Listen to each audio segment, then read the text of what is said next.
Hi everyone, मैं हूं प्रगति और स्वागत करती हूं आप सभी का अपने यूट्यूब चैनल बैंकिंग विद प्रगति पर।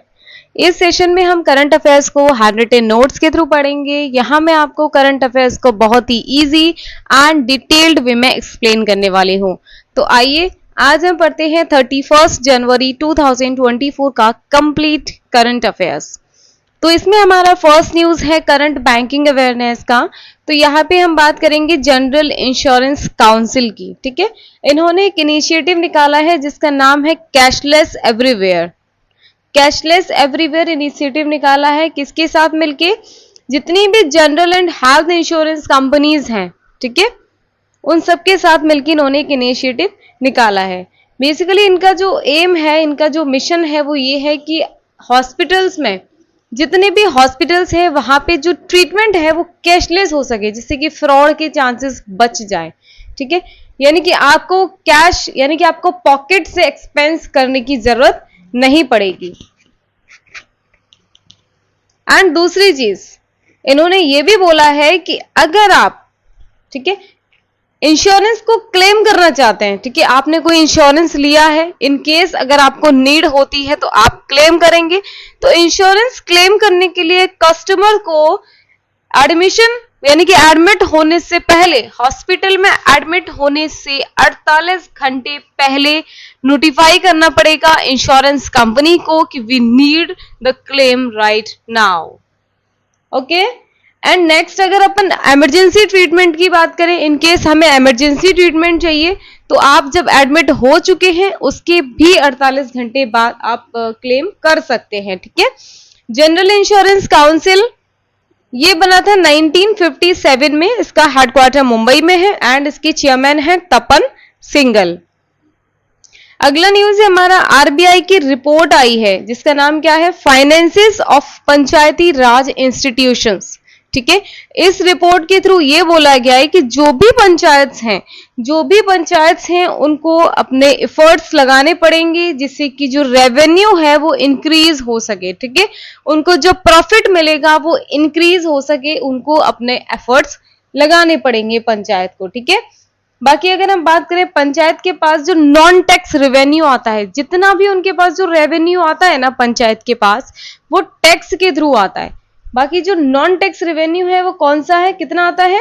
3.3% ऑफ दिस टोटल अर्निंग। जितनी भी उनकी टोटल अर्निंग रहती है उसका खाली 3.3% इनको नॉन टैक्स रेवेन्यू रहता है। बाकी सारा का सारा रेवेन्यू इनको टैक्स के थ्रू ये अर्न करते हैं।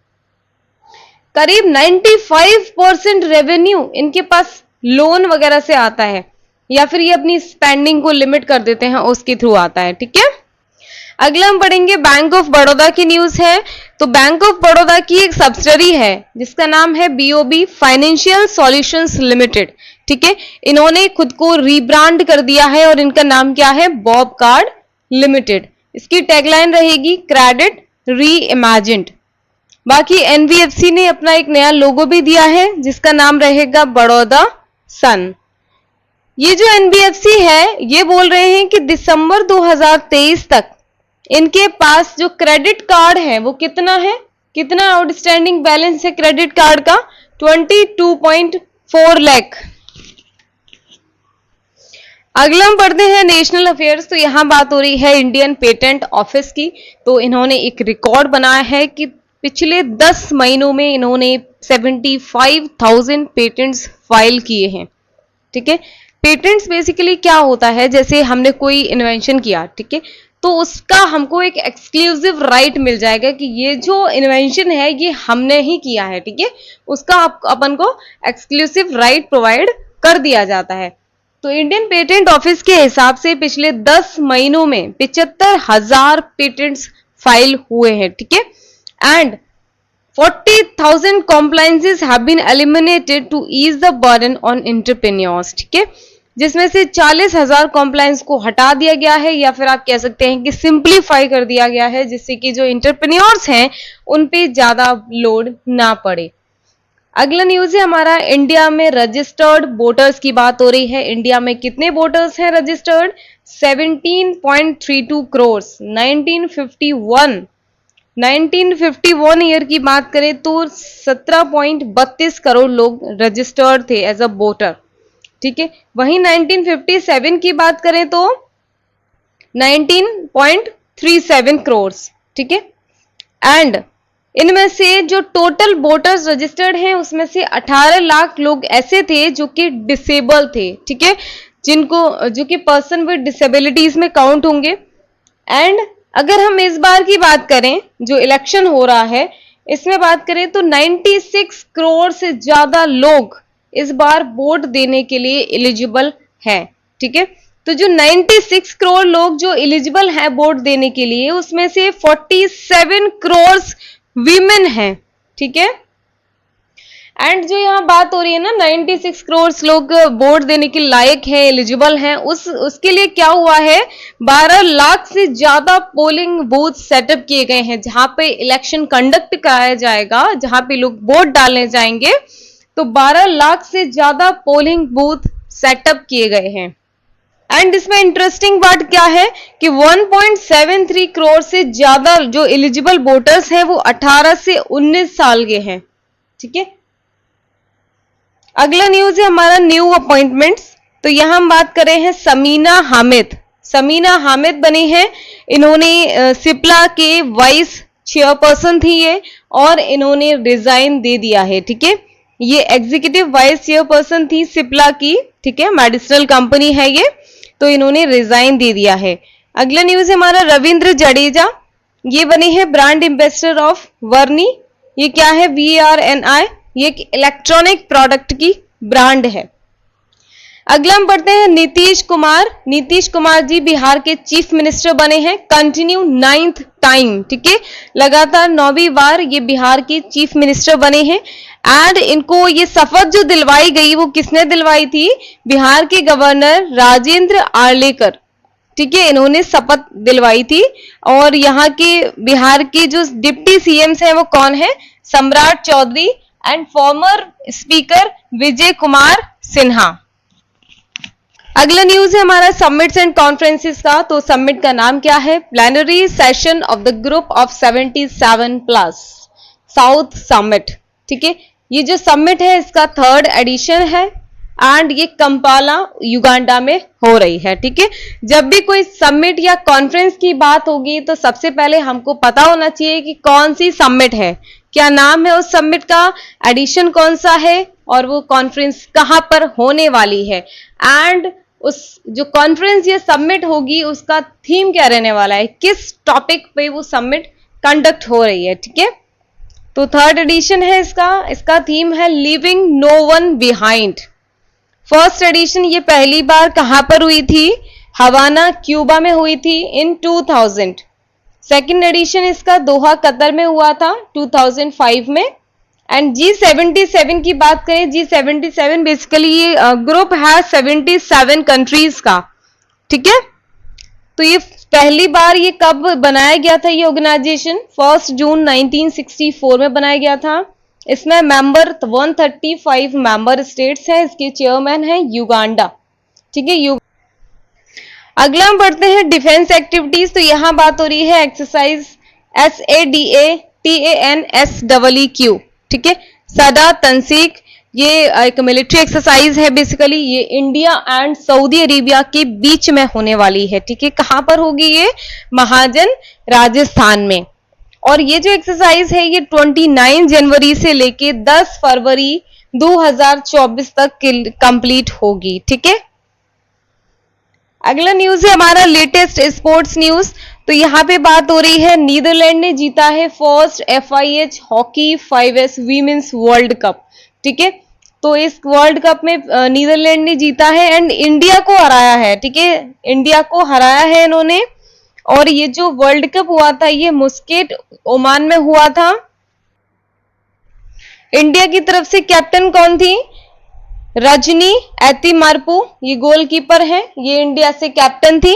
एंड बेस्ट गोलकीपर का अवार्ड किसको दिया गया है, बेस्ट गोलकीपर कौन बनी है, Marta Kuchaska from Poland. Best junior player Deepika Soreng from India. Top scorer कौन है, तेरेसा वियाना उरुग्वे, इनको 19 गोल्स इन्होंने लिए थे इसमें। बेस्ट प्लेयर का मिला है नूर दे बात फ्रॉम नीदरलैंड। अगला है हमारा Indian boxer Mandeep Jangra secures US intercontinental title. ठीक है, यूएस का इंटरकॉन्टिनेंटल टाइटल किसको मिला है? इंडिया के बॉक्सर हैं मनदीप झांगरा। तो ये जो हुआ था ये यूएस इंटरकॉन्टिनेंटल कहां पर हुआ था? ये तो पेनिस सिटी वॉशिंगटन में। अगला हम पढ़ते हैं अवार्ड्स एंड ओनर्स। तो यहाँ बात हो रही है फिल्म फेयर अवार्ड्स की। 69th एडिशन है, गांधीनगर गुजरात में हुआ है। 69th edition Hyundai Filmfare awards 2024 and Gujarat tourism. ठीक है, दोनों ने मिलकर ये अवार्ड निकाला है। गिफ्ट सिटी गुजरात में दिया गया ये अवार्ड।